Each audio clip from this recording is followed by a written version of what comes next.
lá, pessoal. Imagine ir ao seu médico ano após ano. O seu colesterol é checado, seu médico diz que está tudo bem.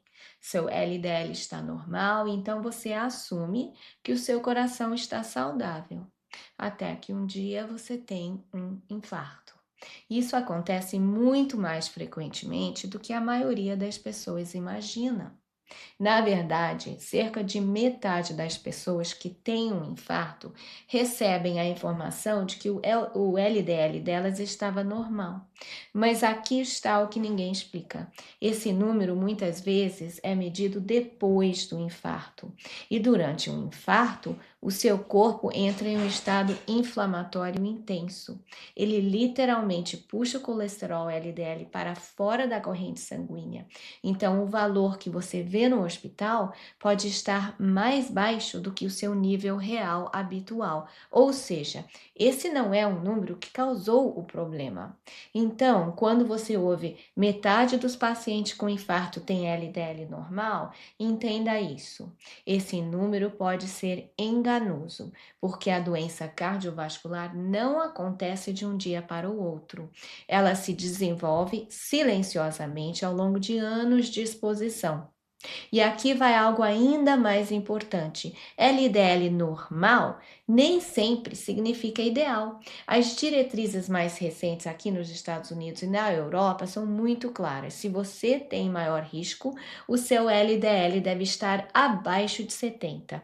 E se você tem doença cardiovascular, o alvo é ainda mais baixo, é abaixo de 55.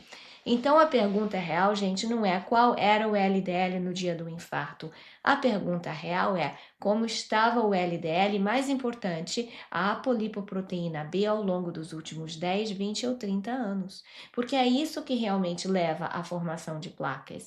E é isso que deveríamos estar medindo. Hoje vamos falar sobre por que o colesterol LDL sozinho é um péssimo indicador de risco cardiovascular, o que ele realmente mede, o que ele deixa completamente passar e quais os exames que nos dão uma visão muito mais clara do que está acontecendo dentro das artérias. Eu sou a doutora Mônica Helva e sou médica formada pela Universidade de São Paulo, com residência em cirurgia vascular no Hospital das Clínicas e com título aqui nos Estados Unidos em medicina do estilo de vida e medicina da obesidade. Também tenho certificado avançado em terapia hormonal e saúde cardiometabólica.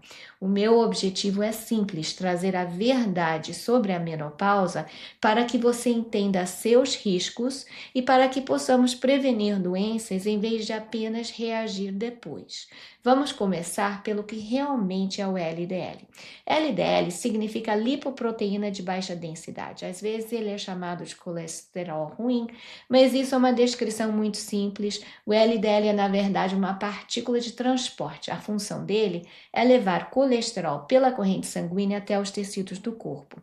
E o colesterol por si só não é o inimigo, gente. Seu corpo precisa de colesterol para construir membranas celulares, produzir vitaminas como vitamina A e D, produzir ácidos biliares para a digestão e produzir hormônios como o estradiol, a progesterona, a testosterona e também o cortisol.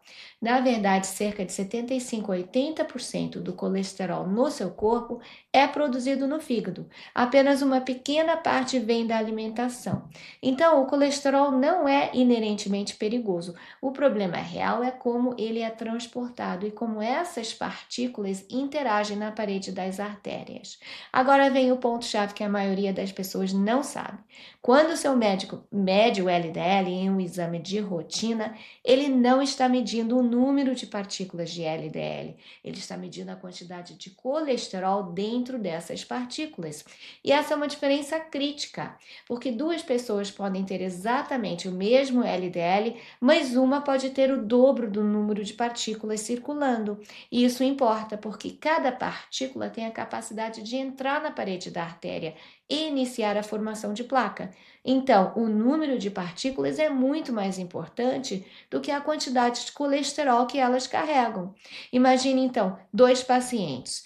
Ambos têm LDL de 120. Se você olhar apenas esse número, você vai achar que o risco é igual, mas ao medir ApoB ou número de partículas, pode ser totalmente diferente. Um pode ter poucas partículas carregando mais colesterol cada uma, e o outro pode ter muitas partículas, cada uma com menos colesterol. O LDL parece igual, mas o segundo paciente, que tem muito mais partículas capazes de formar placa, vai produzir mais placa, ou seja, o mesmo LDL carrega um risco completamente diferente. Essa é uma das maiores limitações de olhar apenas o LDL. E por que o número de partículas importa? Quando as partículas entram na parede da artéria, elas podem oxidar. Isso gera inflamação. Aí células inflamatórias vão entrar, formam células espumosas e ao longo do tempo isso leva à aterosclerose. Quanto mais partículas estão circulando, mais oportunidades para esse processo acontecer. É por isso que usamos a apolipoproteína B. Cada partícula aterogênica carrega uma molécula de ApoB. Isso inclui o LDL, o VLDL, o IDL e a lipoproteína A. Então, a ApoB mede o número de partículas que podem formar placa. Isso é uma indicação melhor de doença cardiovascular do que o LDL. Agora, um dado que surpreende muita gente: cerca de metade dos infartos acontecem em pessoas que têm o LDL normal, ou seja, milhões de pessoas recebem a mensagem que está tudo bem, enquanto que outros fatores estão silenciosamente causando doenças. Outro ponto importante: o tamanho das partículas e a saúde metabólica. Pessoas com resistência à insulina, que é algo muito comum após a menopausa, desenvolvem LDL pequeno e denso. E essas partículas são perigosas. Elas ficam mais tempo na circulação, elas entram mais facilmente na artéria e oxidam com mais facilidade.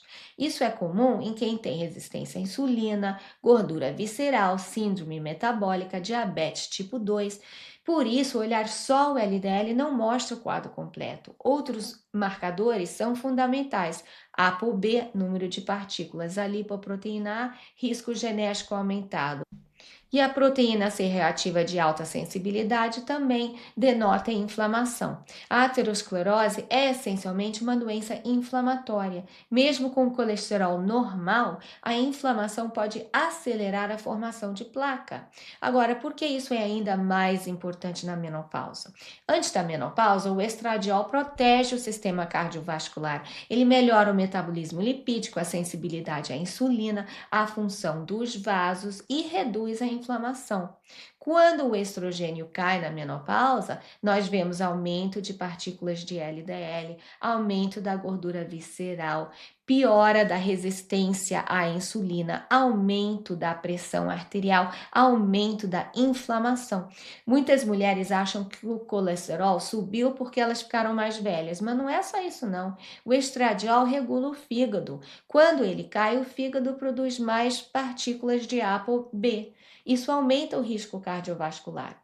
E é por isso que a doença cardiovascular é a principal causa de morte em mulheres após a menopausa, mais do que todos os cânceres juntos. E ainda assim, muitas mulheres não sabem disso. O objetivo da medicina preventiva, gente, não é baixar um número isolado, é reduzir as partículas aterogênicas, reduzir a inflamação, melhorar o metabolismo e detectar a placa precocemente. Isso inclui avaliar a ApoB, a lipoproteína A, a inflamação, resistência à insulina e a composição corporal.